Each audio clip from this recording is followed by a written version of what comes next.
The High Desert Heart Institute was founded by Dr. Siva Arunasalam, who is an affiliate of Cedars-Sinai Hospital in Los Angeles and is internationally respected for his superior care of high-risk heart patients. In July of 2009, the Heart Institute concluded the most comprehensive human clinical study ever conducted on a nutritional supplement. They selected 33 of their high-risk congestive heart failure patients for this 90-day study. Many of these patients were on the heart transplant list, and all patients had reached the end of what medical science could do for them. After taking the nutritional supplement ProArgin9 for 90 days, many of the 33 patients in the study were able to recover their normal lives and were no longer candidates for heart transplants. They were able to either eliminate or greatly reduce the drugs they were taking. Each patient was given 2 scoops of ProArgin9 in the morning and 2 scoops in the evening.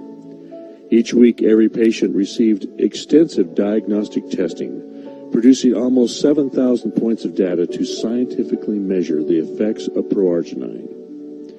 Until a research paper for this study is published, we can't reveal the results here, but you should ask your ProArgin9 representative for the details. As part of our tour of the High Desert Heart Institute, we have an interview with Dr. Siva Arunasalam and a special interview with Angelo Sisi, who is one of the patients who participated in the study. Here we are today in Victorville, California, and we're delighted to have our guest is Dr. Siva Arunasalam, who is the director, founder of the High Desert Heart Institute in Victorville, California. And Dr. Siva, we're so delighted to meet with you today. Would you just share with our audience your credentials as a cardiologist and your background and educational pedigree? I came to this country in 77 actually. I went to undergraduate in University of Nebraska. And then I did my MD, PhD, started in Johns Hopkins, and then I transferred to Emory University in Atlanta, where I did my MD, PhD program, and then I did my residency training and my fellowship at UCLA and Cedars-Sinai Medical Center. Cedars-Sinai, that's obviously extremely distinguished. Yes, it is. And based upon that, so board-certified cardiologist as well as internist, is that accurate? That's correct. I have board certification in internal medicine, cardiology, and interventional cardiology as well. And within the last 10 years, we have grown to 5 cardiologists in a 20,000 square foot facility. And what we have found is the chronicity of illness is getting worse. We are seeing less and less people with heart attacks, but we are seeing more and more people with chronic illness of congestive heart failure, patients who are having continuous symptoms of chest pain.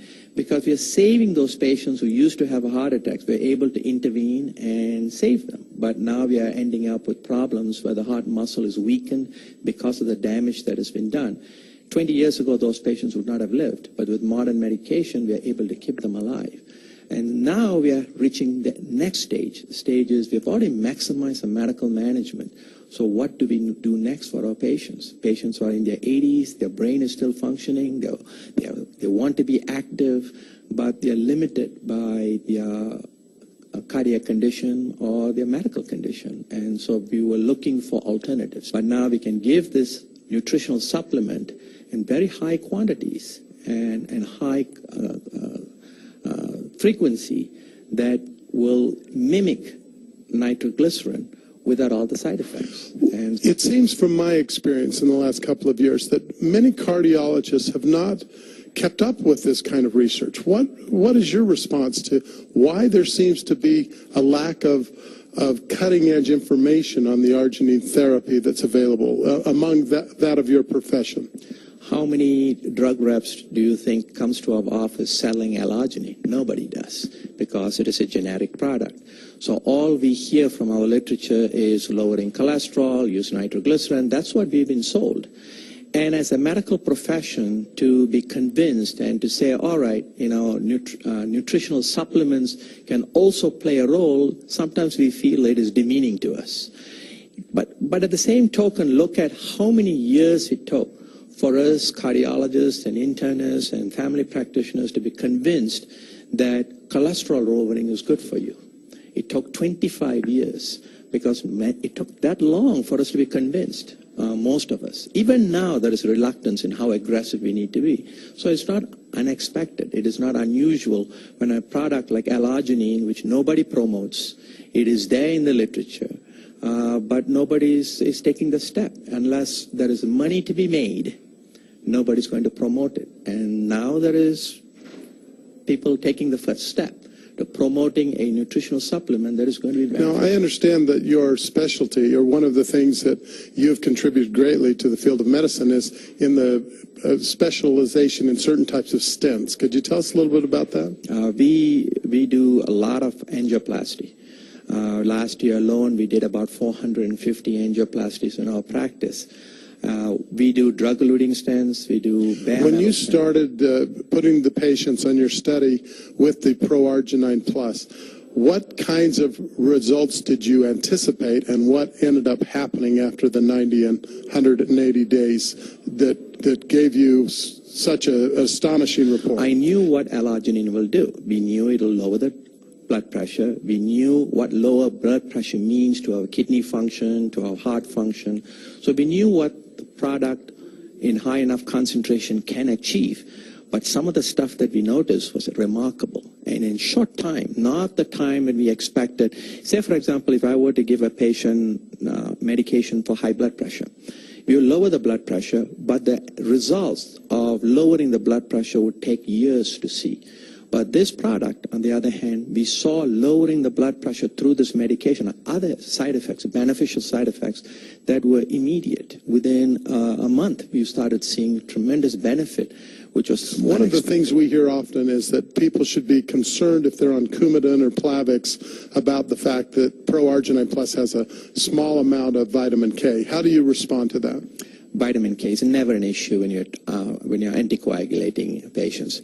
As long as they're taking a product on a consistent basis, then we can adjust the medication easily.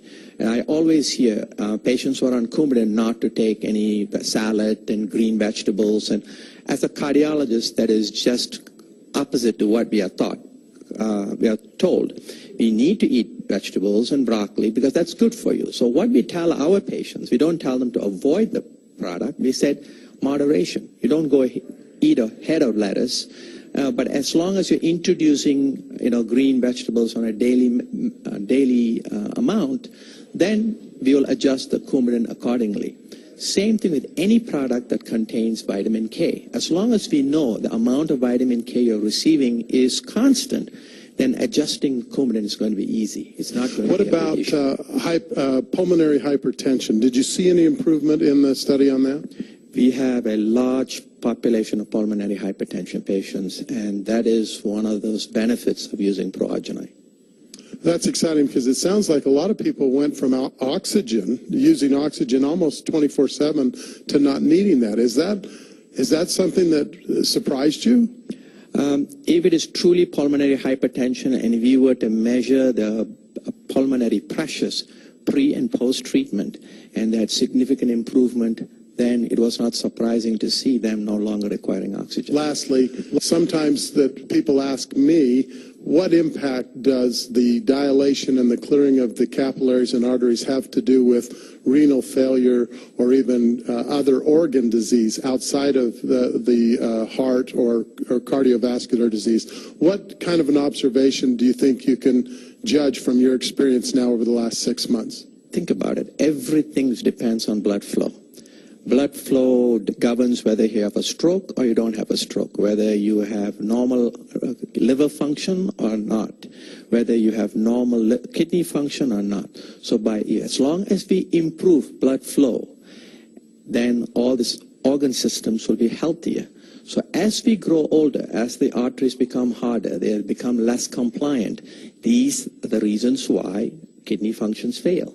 If you look at a person who's 70 years old, their kidney function is half what it was when they were 30 years old. Why? It's because of cellular death contributed to a certain extent by lack of or inadequate blood flow. So if you're improving blood flow, then you're improving survival of the tissue. Did you find that neuropathy was one of the first things that seemed to be an improvement among the people that were in the study? Not so much as neuropathy in terms of symptoms of pain, But in terms of improving their circulation, remember, part of the reason why the legs develop neuropathy or neuropathic symptoms is because of lack of circulation. Peripheral vascular disease is one of those things that is very prevalent in our population, especially in our diabetic population, and goes along with it comes neuropathy because of lack of circulation, which is contributing. It's not all of it, but it contributes. So if you're improving microvascular circulation, then you're going to improve symptoms of neuropathy. Yeah, the only thing Synergy provided for the study was the product itself. Everything else we did it on our own. In terms of all the testing we did, what we wanted to do with the patients in terms of 6-minute walk test, the laboratory testing that we did, all the stress tests and the echocardiograms that we did, all that was done on our behalf, not on Synergy's behalf. Nobody compensated for it. Well, it was interesting because the majority of patients were already my patients in the congestive heart failure clinic, and then there were other patients that were referred to me by Dr. Siva as the study started to unwind. And what I also saw was in a 90-day time period, my very, very sick patients, did extremely well. And we had a cross section of different type of patients with congestive heart failure. We had patients that had pulmonary arterial hypertension. We had patients that had malignant hypertension. They were requiring multiple medications to be used. We had patients, diabetics with small vessel disease that had peripheral vascular compromise. We had a whole array of patients under the atherosclerotic or congestive or coronary artery disease, umbrella. And across the board, we saw results for every type of patients and their own disease process. Have you ever seen anything like those kinds of results from this kind of a single application of one product? No. I have been doing, like I say, I've been doing critical care nursing, for 22 years. And I have never been associated, with one single product that has had such a profound effect health-wise, for so many different diseases. Because at the end of the study, Dr. Siva and I had sat down and we started looking at the different patient population and who benefited the most, you might say. As you may know, diabetes, a very insidious disease. I think it's going to be one of the disease processes that's going to have a biggest burden on our healthcare system. That patient population and also the patient population with pulmonary arterial hypertension benefited extremely well. We had patients that we actually took down from a WHO class 4 down to a WHO class 2, which is extremely interesting when you work with a disease process that gets progressively worse with time. We actually reversed that process. Now, in that light right there, it has now come to a point where if anyone that gets referred over to the clinic, that has the new signs and symptoms of pulmonary arterial hypertension, whatever their etiology may be, we are going to make the recommendation that we introduced the ProArgin9 Plus, initially as the first line of treatment. You know, Angelo, we know that you were one of the participants in the High Desert Heart Institute study that had 35 initial participants. Tell us a little bit about how you got involved in that study. In fact, maybe let's even go back a little bit and tell us a little bit about your health condition that led you to seek out the help of Dr. Siva and the High Desert Heart Institute. I had a renal failure, congestive heart failure, and pacemaker failure concurrently, and it necessitated my being sent to the hospital. After I got out of the hospital, for the next 5 to 6 weeks, I was in the hospital about 2 to 3 days minimum every week as a result of congestive heart failure. It basically was the real primary reason, is that nothing was happening. I had been taking all the medications possible. I was medically managed to the maximum extent, and finally I gave up. Quite honestly, I'd had enough. I got weak. I was on oxygen 24 hours a day, 7 days a week. I couldn't walk 15 feet without stopping. I couldn't even open up a bottle of water. My wife used to have to open the bottles of water for me. I decided to take myself out of the hospital. I asked them to remove all the IVs, and they told me that if I went home, I would die. And I said, just give me the papers I need, and I'll go home. Because if I'm going to die, that's where I want to be anyway.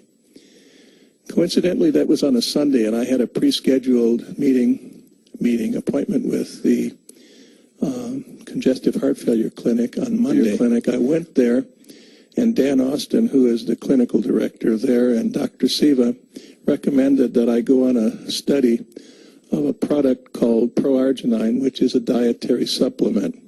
Well, I was just a little bit set back that they'd been doing everything they could. I felt, you know, what are you going to do with a dietary supplement? And in all truthfulness, I didn't really think it was going to work. But so I did what they said, and I went on to ProArgin9, and there were 35 people total. And in a few short weeks, I began to actually feel better. I wasn't sure at that time whether I was feeling better or I was thinking I was feeling better. But actually I was feeling better. By the end of 3 months, I felt really pretty good. By the end of the third month, I was doing things that I hadn't been able to do for years. My triglycerides were down. My cholesterol was down. Everything was back into the normal range. Oxygen, I no longer use oxygen. It was about 3 months afterwards that I stopped using it. I didn't need it. As far as kidneys, my kidneys are something else, went all the way back to normal. I just had the test here Tuesday, and my kidneys are at 0.9 for the creatinine. And supposedly that's very good because I think around 0.7 is supposed to be like a teenager.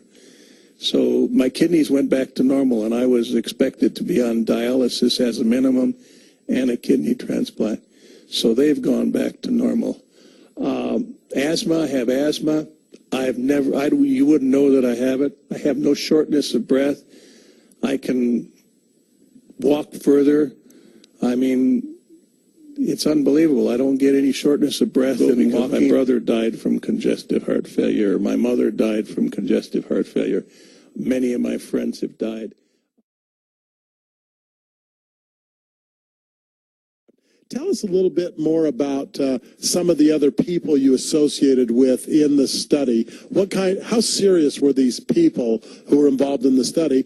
And were they handpicked because of certain situations, or were they all pretty much in a similar situation as you were? Well, they were handpicked, but they were handpicked on the basis of they picked the worst people. There were 33 that I know of out of the 35 that were what I'm going to refer to as, my term is nearly deads, okay, including me. And I got to meet the greater majority of them while we were there. And I could see that they were getting well in talking with them, because I actually spent about 4 to 5 hours at the clinic once or twice a week getting all these tests done. And we've had people who were at the clinic who had legs that they were told by their own doctor to have it amputated. They did not have it amputated because they didn't want to. But after taking the study, not for the leg, but for the congestive heart failure, that leg has ended up looking great. It's good and doesn't require amputation. That's on one person. Another person was in there taking magnesium. They were there 3 times a week with getting IVs for magnesium because they couldn't get their magnesium level to the minimum required. They also had heart problems, but they were in there for this reason. The first thing they happened to notice was that the magnesium count was increasing. By the end of the 3 months, they were not using hardly any of the magnesium. The magnesium level had gotten back into the normal range, and the person was taking magnesium tablets as well as IV medication direct. And there's no magnesium in the product. That's the interesting thing. So it obviously seems to be helping the absorption of the magnesium that people were getting otherwise. What was the attitude among the clinical participants as the weeks unfolded and they actually started feeling better, and like yourself, actually trying to grasp to a glimmer of hope that had not existed when you started the study? Well, they were all really pleased. I mean, especially we had one gentleman that was there. He was taking nitroglycerin tablets, an average of about 16 per day for the angina, I think it's called. And at the end of the study, he was only taking 1. So, and he's still on it. I've not had an opportunity to talk to him since, but, you know, the angina pains went down substantially. I could just go on, but the attitude of the people was great. I mean, they were all feeling good. The interesting thing is at the end of 90 days, which was the length of the study, most of them went off of it. They kept 10 of us on. I happened to be one of the 10 who was one of the worst cases for an additional 90-day study with a reduced amount of the ProArgin9. And the other people who were on it, after several weeks, had to come back to the doctor because they weren't feeling very well, and they noticed that they believed it was because they needed something else, and the doctor told them, you really need to get back on your ProArgin9. So, but everybody felt good. It was great to go there and see the people being tested and feeling more positive about life. It was terrific. We're very happy. The results truly have been astonishing.